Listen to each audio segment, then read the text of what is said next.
এরকম দুই একটা নেতা থাকলে এনসিপির আর পতন হইতে খুব বেশি দিন লাগবে না। মানে আমরা অনেকে মনে করি যে আওয়ামী লীগ ফিরে আসলে এনসিপি মাইর খাবে, অনেকে এটা মনে করেন বা হয়তো বা বাস্তবতায়। কিন্তু যেই পথে এই মুহূর্তে এনসিপির কিছু নেতারা কথাবার্তা বলতেছে, তো বিএনপি ক্ষমতায় আসলেও এনসিপির নেতা কর্মীরা মার খাবে।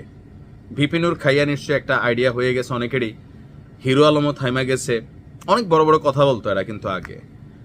কেন বললাম এই কথা, যে এই লিস্টে সবার আগে যার নাম আসবে নাসিরউদ্দিন পাটোয়ারি।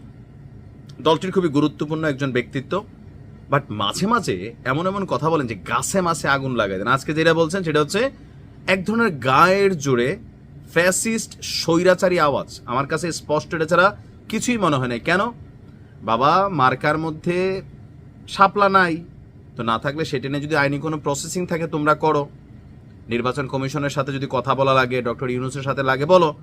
আমিও কিন্তু শাপলা প্রতীক নাই কেন সেটার পক্ষে আমি, যেটা থাকা উচিত।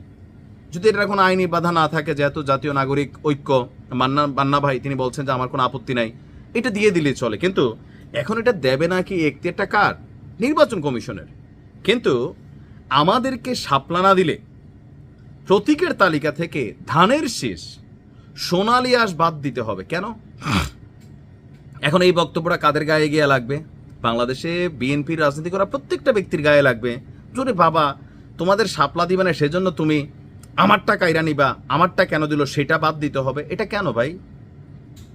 এই যে বক্তব্য, এটা কেন? যে পোলাপাইন 4 দিন হয়েছে তোমরা একটু ক্ষমতা পাইছো, মানে তাহলে শেখ হাসিনার আর দোষ কে ছিল যে রাজাকারের নাতি পুতিরানি পাবে, মুক্তিযোদ্ধারটা পাবে, ওদেরকে দেব না?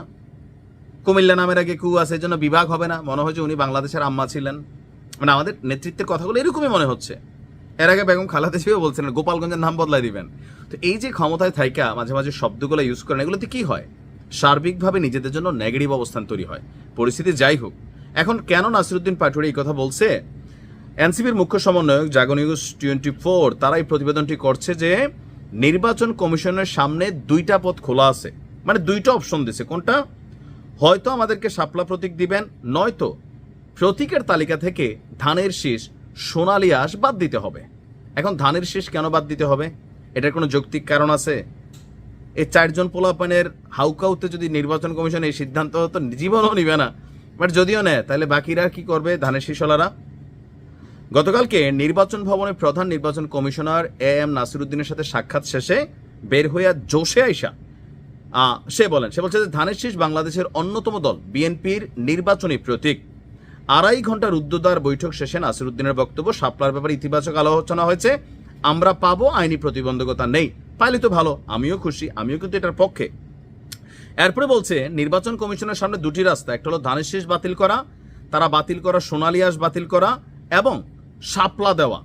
আমরা আশা করি যে আমাদের ভাতৃপ্রতিম অন্যান্য রাজনৈতিক সংগঠন তাদের সাথে এই বিষয়ে ঐক্যবদ্ধ। দেখেন বাকিগুলা জরুরি না।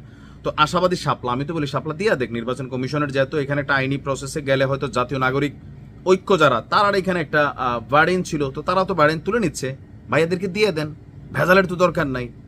কিন্তু নির্বাচন কমিশনের এখতিয়ারের বিষয় থেকে যখন বলা হয় যে ধানের শীষ এটা করে ফেলবো, মানে ভাই সবকিছুকে তোমরা এরকম হুমকি ধামকি গুন্ডামির মধ্যে করবা, এটা কি মানুষের কাছে গ্রহণযোগ্য হচ্ছে? তো এই ধরনের কর্মকাণ্ড কি হবে? আগামী দিনে বিএনপি ক্ষমতায় আসলে তোমাদেরকে যদি মাইটেড দেয়, আমরা কি নিউজ করতে পারবো? তখন তো কবো ভাই তখন কইছিলেন যখন আমাদের উপর এই ধরনের বক্তব্য দিল। নাসিরউদ্দিন পাটোয়ারির উচিত সংযত হওয়া, সম্মান রেখে অন্যদেরকে কথা বলা। এটা বি প্র্যাকটিক্যাল। ভালো থাকুন।